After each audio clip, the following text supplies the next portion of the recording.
Hello, virtual audience. However you stumbled upon this content, maybe on LinkedIn, maybe on YouTube, I want to personally thank you. My name is Kid at Heart, Steve Starobinsky, and this is the Happy Half Hour, a show in the time of Corona where we interview interesting people to discover cool brands and extract insights that help direct strategy in the toy and gift business. Today, we have two amazing, funny entrepreneurs who have created a toy company based on humor and family and getting people together, and they make awesomely unique products. Barry, Jason, of Barry and Jason, say hello. Hello.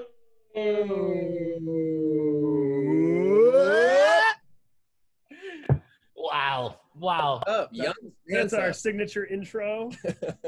Stamp it, trademark it. You can't use it, America. Perfect. Oh, I was gonna perfect. Take it and use it, America. Take Rising it tide lifts all boats. Yes. Guys, We'll take the show. It's so nice to have you. When I first met you, you guys were a breath of fresh air. Do you remember when we met? Yeah. You were wearing a three-piece suit because that's what you do. Little more hair on the sides. Yep. You had an even haircut. Mm-hmm. This is what the kids like. I'm not defending this look. It's all about you guys. Your haircuts look nice.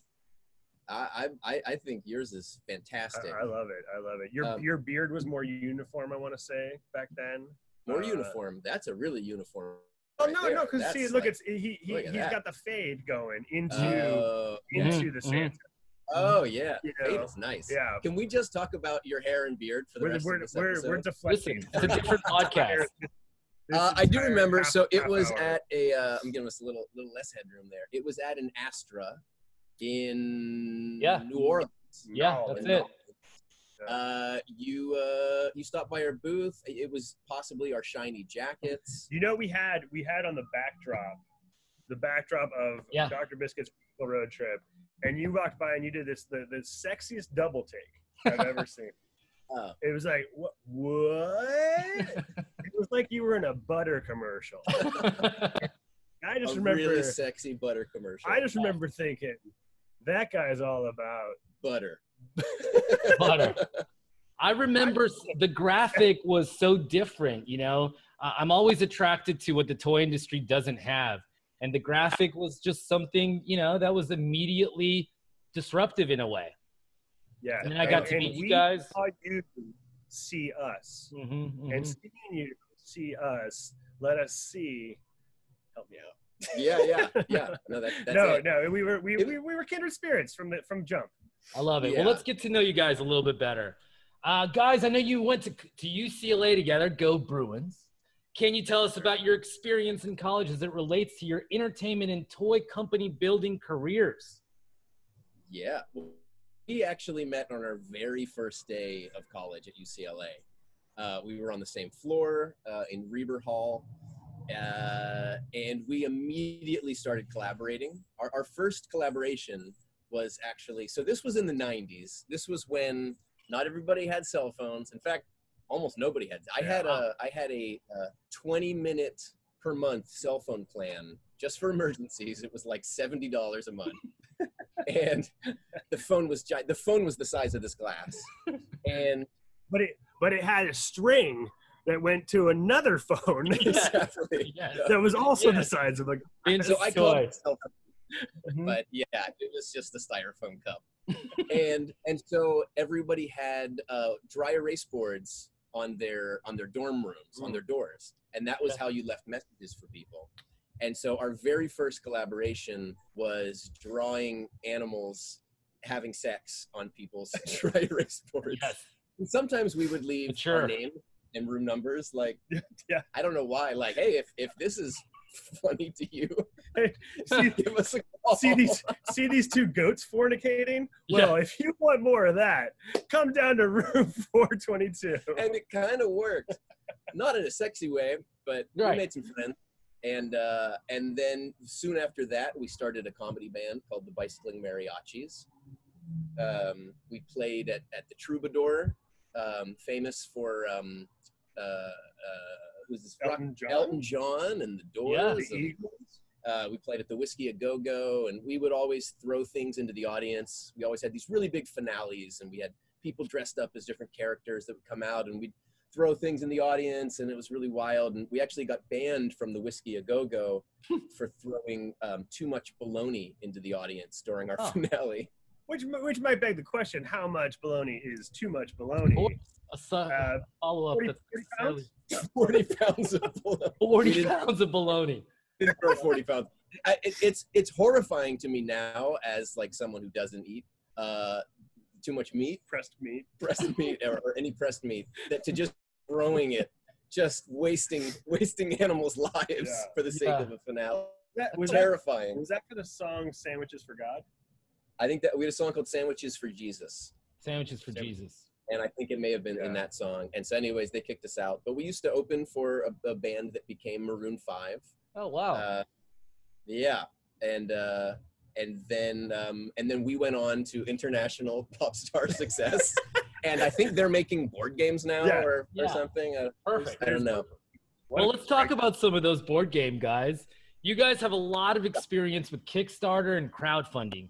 What were you most surprised by selling games this way, and what tips would you give an entrepreneur thinking about their first campaign? Well, we are never going to do it again. We really, I think I said to Jason after our last Kickstarter, if either of us has the idea to do another Kickstarter, let's punch that person in the face. That person being one of us punching the other one in the face. Okay.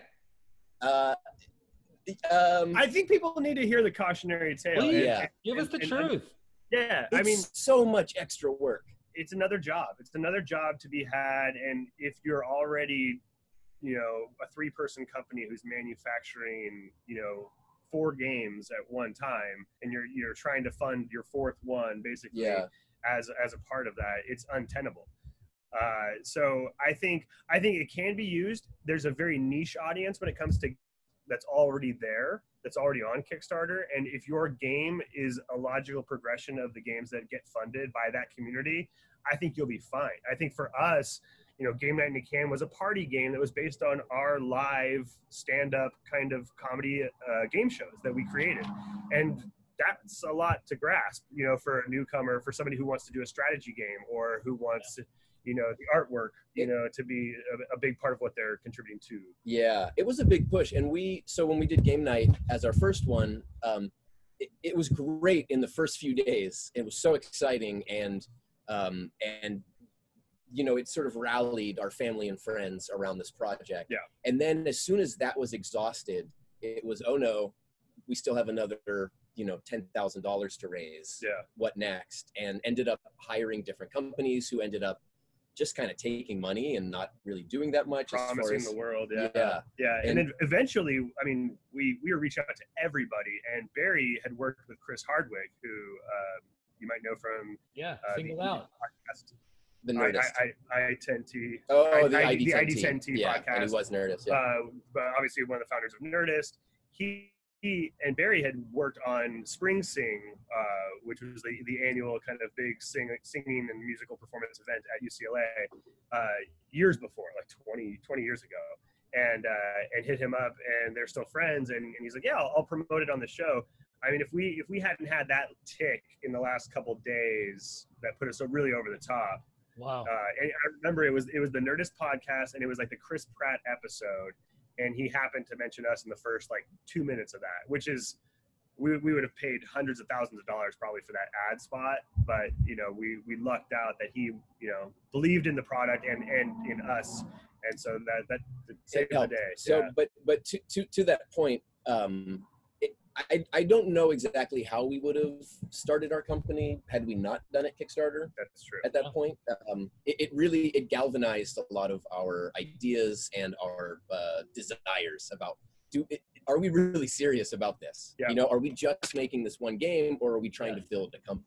And it became very clear for us really quickly that we were building a company. Yeah, no, it's true. It was like a crucible for what company creation means and what our company means, and what we're like. Okay, if we're gonna ask people to use paper and pens for every game, a handful of the games in here. We're going to plant a tree for every one of these we sell, guys. That's important to us to offset that, and so those kinds of decisions were what came up throughout that Kickstarter event, along with just the office stuff of like, oh, right, we should create an LLC and we should get a bank account and we have to do all these things in order to get paid by Kickstarter. So it was good in getting the rubber to hit the road. It also helps to have a backup. I'm not saying whether or not we did this, but it helps to have a backup of if you're not going to have enough money, to have someone that's willing to give you a loan at the end to pitch it,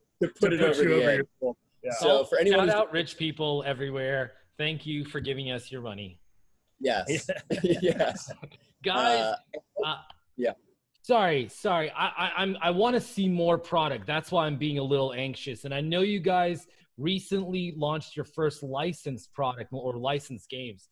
Can you talk to us about what it takes to get a license and what it means to bring a licensed product to market?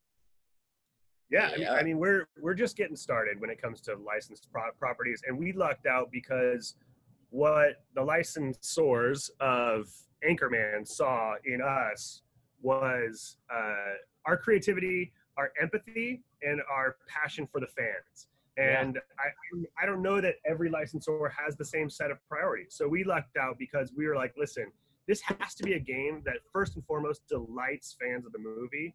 But then beyond that, anyone can play it and have a really, really good time. One thing that I will say to how we actually got this license was that we just really hit it off with the people that worked at Viacom. They are now good friends of ours that we were excited to see them at trade shows, and we hit it off with them while we were just pitching, and then went to one of the trade show mixers, I guess. Yeah. The word mixer always sounds so cheesy to me, but it was a mixer, mixed it up. Yeah. And we got to spend some more time with them, and we were just all making each other laugh. And it became that thing of just work with people that you like. Yeah. And it was that for them about us, and it was that for us about them. If I made that equation correctly. The math checks out. And so they, we both were like, let's work together. How do we work together? And we didn't even really understand what that even meant. We were like, oh, will we get hired to make something for Viacom or for Paramount, or what does that even mean? And then it really came down to them saying, here is our catalog. Essentially, you would pay us money, but you get to take the IP and make something really cool out of it. And then they became our sort of champions at taking things through the Viacom and Paramount route. It's Aaron. Shout out to Aaron Grew and Stephanie Bailey. Shout out Aaron Grew and Stephanie Bailey. Yeah, yes. They're awesome. And how long did the whole process take, gentlemen?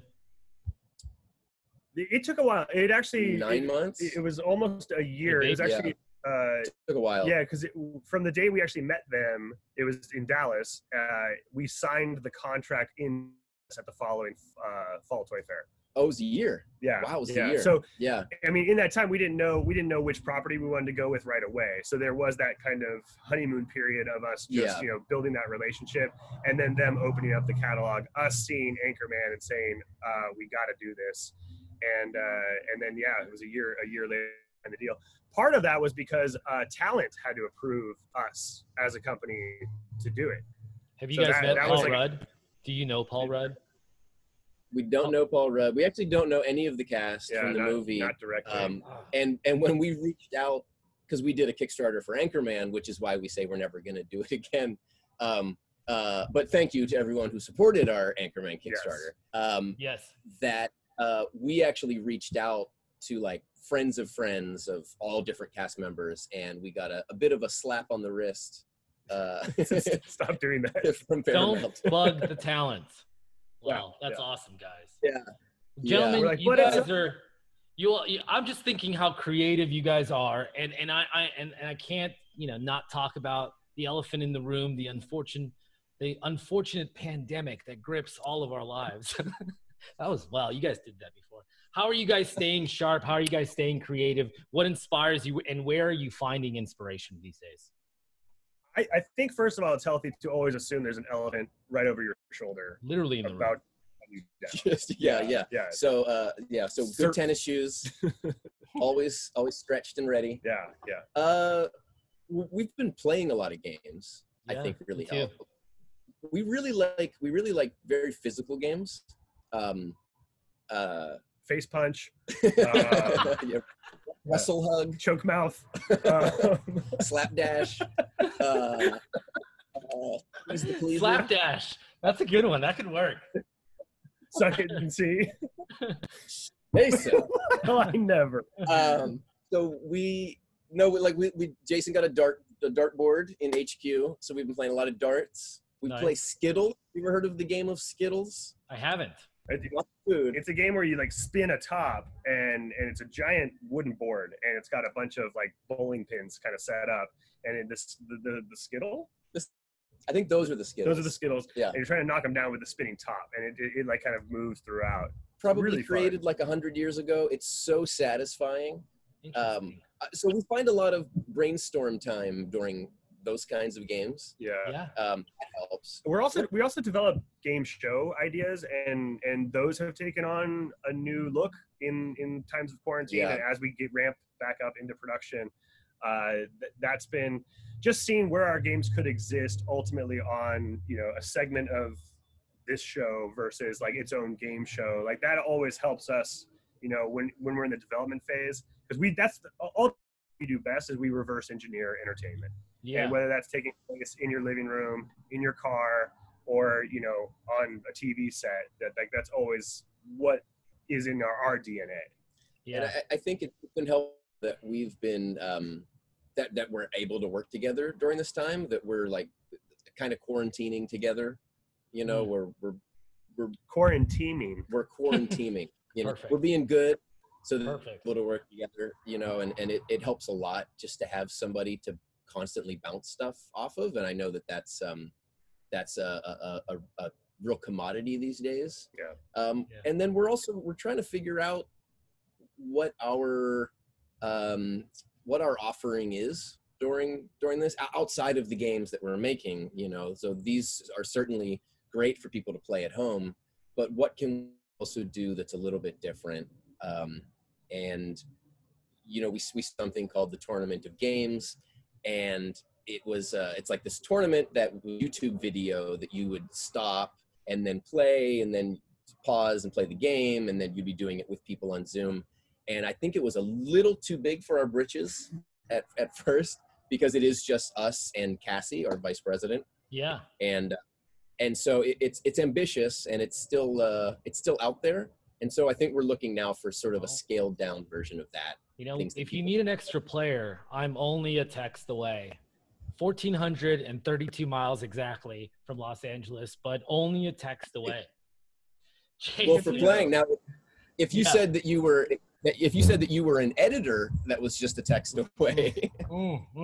That's different. But player, yes, we will absolutely hit you up for that. Absolutely. Look, we'll talk after the show. Yeah. And not as an editor, but I know one. Jason, Yes. you are still very much connected to Hollywood, developing shows and talking to people that make things happen in that part of town. Can you talk to us a little bit about your time in TV and kind of how it's helped you a little bit more connecting the dots? Yeah, I mean, I've been fortunate enough now to be 6 years in to TV development. I was on the Universal lot for the first few years. So my company, we're one of the production companies of Songland on NBC. John Legend. And yeah, Great show. It is. Yeah. Shout out to John Legend. He doesn't get enough. What kind of degree does he have? History or UPenn? Very smart human being. Oh, he's very brilliant and just super sweet. It's almost annoying when people are that nice and talented. You're just like, I hate him. Never mind. For the rest. It's something that you've probably never noticed about him, because whenever you see John Legend, you always see him from like ankles up, and no one knows this. It's like, why do you always see him from ankles up? It's because he's always in rollerblades, and for whatever reason, his agent doesn't want people to know. But then you see Secrets John of the Legend, trade, Barry. you'll notice you only see him from ankles up. And he's Always. like, my name's cool, John Legend, but if you could call me John Gleaming the Cube Legend, that would be so much better. And we're just like, I guess. Yeah. So, but yes, anyway, TV production. I have found that it's an industry that, you know, millions, if not more, people want to get into, and yet once you're in there, it's very insular and very small. And so, what's been important for Barry and I is that I stay in there for us as well, because once you kind of really leave, taking one for the team. once you, Yeah, hey, I really fought on that sword. But once you leave, like, I mean, you're kind of out, and so it is important that, you know, I stay in tune, connected, and, you know, Barry and I are currently having multiple conversations about game shows and game show development, and that's all you know, parallel to my experience in that industry for sure. it's got to be such a huge advantage. Yeah, I mean, in the time of Zoom, I feel like, you know, all of a sudden everybody's living room or office is transformed in a little mini studio. And the variety hour, like you said, a game show no longer needs to be its own show. It could be very much a part of something, you know, that teaches whatever there's so many passions now and so many channels to express them, whether TikTok or YouTube, long form or short form, right? I love it, guys. I think it's going to give you it's interesting you mentioned that, because game shows used to occupy that time period of all day long on network television before talk shows came in, and then talk shows were kind of, you know, the flavor of the day. Now you see talk shows looking for ways to turn themselves into game shows. And absolutely. I mean, Ellen's made an entire empire on top of that, and now you're just seeing people are craving play in whatever capacity. I mean, we don't have to tell you twice, but it's you know, there's an absolute hunger for competition and camaraderie, and it's still one of the highest forms of entertainment and one of the oldest ones as well. Love it, guys. Well, I'm going to ask you a question due to your inexperience. As people who haven't been in the toy or gift industry their entire career, what are you seeing that the toy industry does great? And what could we all do better as we rethink our time at home? I'm going to jump on the doing better part. And this is for us too, which is the sustainability of the toy industry. He's a real glasses quarter full kind of guy. I think that there's a lot of waste in the toy and game industry. And, you know, one thing that we've done, which is just a step there, is we don't wrap our games in plastic. And I know that it feels nice when you get a game and you know, you rip the thing off and it's brand fresh new. People say that? Brand fresh new. One word. But you throw it out, you know. And if you think of, if you're Mattel or you're Hasbro, you're Spin Master, and you're making 100,000, 200, 1 million games, that's 1 million balls of plastic. And some of those companies have already gone to great lengths to get rid of shrink wrap. I think it's Hasbro is going to phase it out. Nice. Shout out. Yeah. And I think that there's more that we could all be doing for that. I would also love if there were more places to make the more factories in the States or close by, because everything is pretty much in China. And we have great relationships over there, but it takes a long time to come over. Right now, we're not able to fly over there to do the really deep inspections of things. And then with the current administration, who knows as far as tariffs and are we in a trade war? And so those are some things that I would love to see, that because we're so small, we can only do so much. And now off my soapbox. I like it. Oh, you actually went down. That was, God, you're so talented. Jason, what would you like to say to the toy industry? What do I like about it? Like and that we could do better. Yeah. I mean, I think it's just so fun. And I think it was also, you know, just to kind of dovetail this with the entertainment world, Barry and I have been trying to break into entertainment for our whole lives in some capacity or another.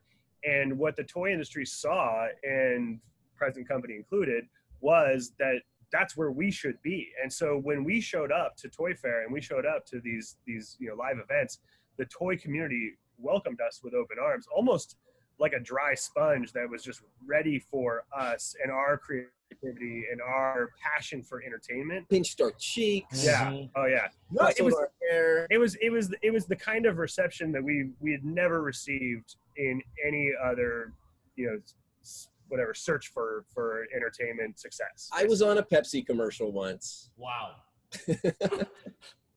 Oh, I've tasted success. Literally. And it is success. Effervescent. Love it. Sorry, but I broke. Yeah. I mean, we love it. Going to trade. I really miss going to trade shows because walking the aisles and seeing all of the cool stuff, the fun games and the weird toys that are coming up with is so exciting. It's just, I love to play. And you see both kinds of people. You see the people who get tired at the end of a trade show, and you see the people who are just jazzed at the end of a trade show. And I think, that's the difference between kind of introverts and extroverts, right? That literally means where you get your energy from. And we see it as just this flywheel of ideas, where we go in with ideas and we come out with 100-fold. And you're a great example. You're the same way. When you go to Tokyo and shoot a Kid at Heart, it's like you come back and you're just like, Steve Starobinsky is never want for new ideas, right? Yeah. It's just a matter of harnessing the ones and riding them all the way through. Yeah, that's always the toughest part. Lots of people have ideas, but it's inspiring to meet and work with people that have made it a reality. You're the only people that I have ever asked to autograph. I don't think this camera's going to pick it up. Maybe, there we go. Oh, there it is. Autograph a toy sample for me. Game Night in a Can from Fall Toy Preview 2018. It's the only sample I've ever asked anybody to autograph for me, because I think you guys have it. You're here for all the right reasons. And hearing your actions about sustainability and how it's weaved into the foundation of your company makes me like you even more. Guys, I have really, really good news for you. You've made it to the very, very, very end. A segment we like to call the creation of positive energy, where you get to shout out anyone, anywhere in the world for doing a great job. Barry, then Jason, the floor is yours. Wow. Alphabetical order. Oh man, it's so good. I love it. Hold on, let me just let this energy course Just through my brain. simmer. Marinate. Okay, I'm gonna sit. I got to throw out to my very creative and Besant, to bring back a word, wife, Jade Wolf, who had to close down her art gallery. It was called Thank You for Asking during the pandemic. Because of the pandemic, she had started an art gallery last year, and it was really starting to take off. And in fact, February was the month that it did the most business and was really starting to rock. And then March came and everything got closed down. But she really pivoted and figured out how to take what was happening there and do it both online and also in small in smaller ways, but that can still be just as impactful. And I think that was really beautiful to be a part of and to witness. And I love the art that she's making now, and it's really exciting just to see that change. So shout out to Jade Wolf. Jade Wolf. What's her Instagram? Shout it out loud and clear. It is Jade Wolf Lives. Jade Wolf Lives on Instagram. She's got a new follower. I've been kind of off of Facebook and Instagram for the last month and a half, so I don't really know. I think Jade, we're sorry if we made a mistake in advance. We'll layer it over the edit. Jason, Barry, to follow up Barry's very elaborate being married. I'm gonna thank my wife and kids as well, because I would look like a schmuck if I didn't. Set up, Barry. I really set you up. And my parents, because I love my mom. And Cassie, our VP, our MVP, as MVP. Madam Vice President, Cassie Guglielmo has done an amazing job at keeping us in check, which, as you can probably tell by now, we need. Tom Rushton from Revenue. Yeah. Shout out Tom, great guy. Shout out Diverse Marketing. You know, there's a lot of people who are pivoting. The licensing expo, that crew, Christy Ramsey, all of our friends over there. You know, that everybody we miss seeing. You know, either over a drink or a soda water. You know, it's just we know everyone's kind of reevaluating everything, and everything's back on the table, and we hope to see you soon. I think we got to also shout out the Wolanskis, who helped us get into Target for the first time. Yeah. Huge. So, shout out Target and the Wolanskis. That's right. Yeah. That's right. Yeah. Well, that's pretty good, gentlemen. You've done it. You've shouted out everybody that needed to be shouted out. Hopefully we got Barry's wife's Instagram correctly. If not, we'll put it somewhere on the screen right now. Guys, thank you so much. I'm Kid at Heart, Steve Starobinsky. This is when we wave our hands to the camera and say bye. Bye. We love you, Steve.